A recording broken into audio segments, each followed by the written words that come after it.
আসসালামু আলাইকুম এভরিওয়ান, সবাই কেমন আছেন? আজকে আমি আপনাদের সাথে শেয়ার করব কিভাবে প্লাজো প্যান্ট কাটিং এবং সেলাই করতে হয়। তো যারা সেলাইয়ের কাজে একদম নতুন আছেন তারাও যদি ভিডিওটি খুব মনোযোগ সহকারে দেখেন, আশা করি ইনশাল্লাহ আপনারা খুব সহজে তৈরি করে নিতে পারবেন। কেননা প্লাজো প্যান্ট তৈরি করা খুবই সহজ। তো আমি সালোয়ারটিতে কলি দিয়ে দেখিয়েছি, দেখতে পাচ্ছেন, এবং রাবার অ্যাটাচ করেও দেখিয়েছি। তো আপনারা চাইলে পুরো ভিডিওটি দেখে নিতে পারেন। তো দেখেন, আমি এখানে 2.5 গজ পরিমাণ কাপড় নিয়ে নিয়েছি। এখন কাপড়টিকে এভাবে মেলে নিচ্ছি প্রথমে, তারপর কাপড়ের দুই মাথায় এভাবে এক করে ধরে প্রথমে একটা ভাঁজ দিচ্ছি, দেন আরও একটা বাস করে নিচ্ছি। এখানে দেখতে পাচ্ছেন, একটু দেখলে বুঝতে পারবেন কিভাবে বাসটা দিয়েছি। তো বন্ধ সাইডটি আছে আমার দিকে এবং খোলা সাইডটি আছে অপর দিকে। এখন আমি লম্বার মাপ নিয়ে নিচ্ছি। এখানে আমি লম্বা নিচ্ছি 37 ইঞ্চি এবং সেলাই সহকারে নিচ্ছি 39 ইঞ্চি, অর্থাৎ 2 ইঞ্চি বাড়তি নিয়েছি। এরপর একটা স্কেলের সাহায্যে এভাবে স্ট্রেট একটা দাগ দিয়ে নিচ্ছি।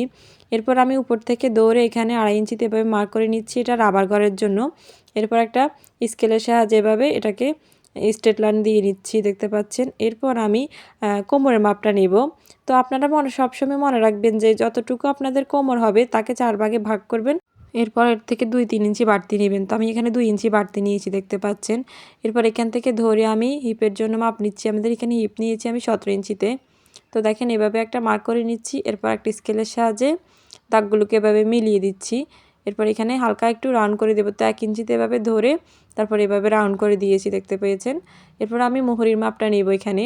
তো আমরা এখানে মোহরি নিয়েছি 7 ইঞ্চি পরিমাণ, আর 1 ইঞ্চি নিব সেলাইয়ের জন্য, অর্থাৎ টোটাল 8 ইঞ্চিতে নিয়েছি।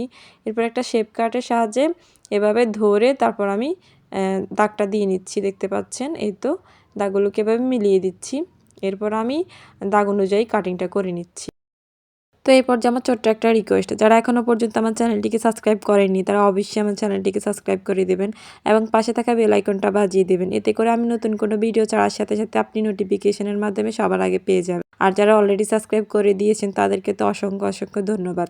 তো এতে দেখেন আমার কাটিং করা কমপ্লিট, কতটা সহজ দেখে বুঝতে পারছেন। এখন আমি কোলের জন্য কাপড় কাটিং করব। তো সেই জন্য 2টা কাপড় এভাবে রেখে আমি উপর থেকে 8 ইঞ্চিতে এভাবে মার্ক করে নিচ্ছি এবং চড়া মাপ নিচ্ছি 3 ইঞ্চিতে।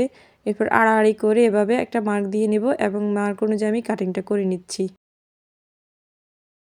তো দেখেন আমার 2টা পার্ট কাটিং করা কমপ্লিট। তো আমি এখন সেলাই করব। তো আমি এখন সালোয়ারের একটা পার্ট নিয়ে নেব এবং কলির অংশটা আমি অ্যাটাচ করব। তো এখানে দেখতে পাচ্ছেন একটা কলির অংশ নিয়ে নিয়েছি। এখানে সালোয়ারের দিকটা আছে সোজা সাইডে এবং কলি দেওয়ার সাইডটা আছে উল্টো সাইডে। তারপর দুটো কাপড় ভালো করে সেট করে ধরে এখন আমি সেলাই করে নিচ্ছি, দেখতে পাচ্ছেন। তো এইভাবে সেলাই করে নিতে হবে প্রথমে। এরপর উপর থেকে একটা চাপ সেলাই বসিয়ে দিতে হবে। তো এই তো আমি এখন সোজা সাইডে এনে তারপর উপর থেকে একটা চাপ সেলাই বসিয়ে দেব। তো এই তো আমি সেলাইটা বসিয়ে দিচ্ছি। তো আমি এই কাপড়টার অন্য সাইডেও একটা অন্য কলিটা আমি অ্যাটাচ করব, দেখে বুঝতে পারছেন। এই তো এই পাশে তো সেম নিয়মে আমি কলিটা অ্যাটাচ করে নিয়েছি। এখন উপর থেকে চাপ সেলাইও দিয়ে নিয়েছি। তো দেখেন দোনো পাশে আমার কলিটা অ্যাটাচ করা কমপ্লিট। এখন আমি উপরের পাটটা নিয়ে নিয়েছি। তো এইভাবে ধরে এখন আমি সেলাই করে নেব। তো নিচের পাটটা আছে সোজা সাইডে, উপরের পাটটা আছে উল্টো সাইডে। তো দুটো কাপড় এভাবে ধরে তারপর সেলাই করে নিতে হবে। তো এই পর্যন্ত আসলে এভাবে ভিতরের সাইডে কলির অংশটা এভাবে দিয়ে তারপর সেলাইটা করতে হবে। আশা করি দেখে বুঝতে পেরেছেন কিভাবে সেলাইটা দিতে হবে। তো আমি এখন সেলাইটা করে নিচ্ছি।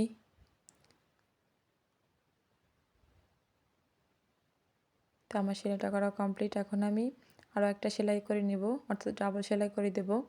তো অবশ্যই এখানে ডাবল সেলাই করে নিতে হবে। তো যে দেখেন আমি এখন ডাবল সেলাইটা করে নিচ্ছি। তো আমার সেলাই করা হয়ে গিয়েছে। তো দেখেন আমার কলির অংশটা কীভাবে অ্যাটাচ করেছি আমি, খুবই সহজ। একটু ভালো করে লক্ষ্য করলে আপনারা বুঝতে পারবেন। তো আমি অন্য পাশটা এভাবে সেলাই করে নিচ্ছি। এই তো দেখেন, তো আমি সেলাই করে নিয়েছি অফ ক্যামেরায়।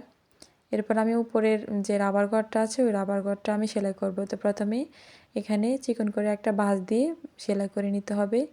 তো আপনারা এইভাবে সেলাই করলে খুবই সহজেই আপনারা রাবারটা অ্যাটাচ করে নিতে পারবেন। তো এটা দেখেন, প্রথমে একটা চিকন করে ভাঁজ দিয়ে সেলাইটা করে নেবেন পুরো রাউন্ডে।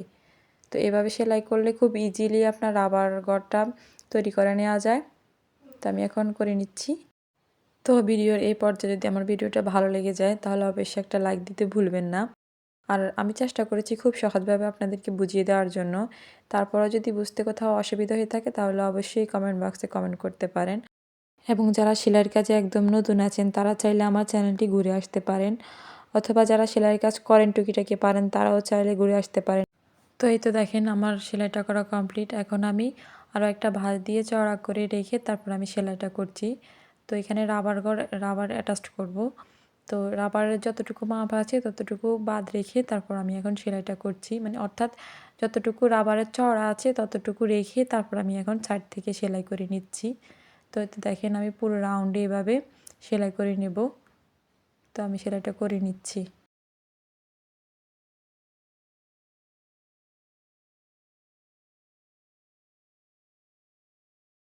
তো সেলাইয়ের লাস্ট পর্যায়ে আসলে কিছুটা অংশ বাকি রেখে তারপর সেলাইটা খুলে ফেলতে হবে। তো দেখেন আমি কিছুটা অংশ খালি রেখে তারপর সেলাইটা এখন খুলে ফেলছি। তো তো আমি এই খালি অংশটা দিয়ে রাবার ইনসার্ট করব। তো দেখেন আমি এখানে রাবার নিয়ে নিয়েছি। তো রাবারের মাপটা আমি প্রথমে আপনাদেরকে দেখিয়ে দিচ্ছি। তো এখানে রাবার লম্বার মাপ আছে 24 ইঞ্চি। তো আমাদের কোমর ছিল কিন্তু 44 ইঞ্চি। তো 44কে 2 ভাগে ভাগ করলে হয় 22 ইঞ্চি। আমি তার থেকে 3 ইঞ্চি আরও বাড়তি নিয়েছি। তো আপনারা সবসময় এই মেজারমেন্টটা ফলো করবেন। যতটুকু আপনাদের কোমর হবে তাকে 2 ভাগ করবেন, তার থেকে 3 ইঞ্চি অথবা 4 ইঞ্চি বাড়তি নেবেন। তো এতে দেখেন আমি এখানে একটা সেফটি পিনের সাহায্যে এই খালি অংশটা দিয়ে আমি এখন রাবার ইনসার্ট করব।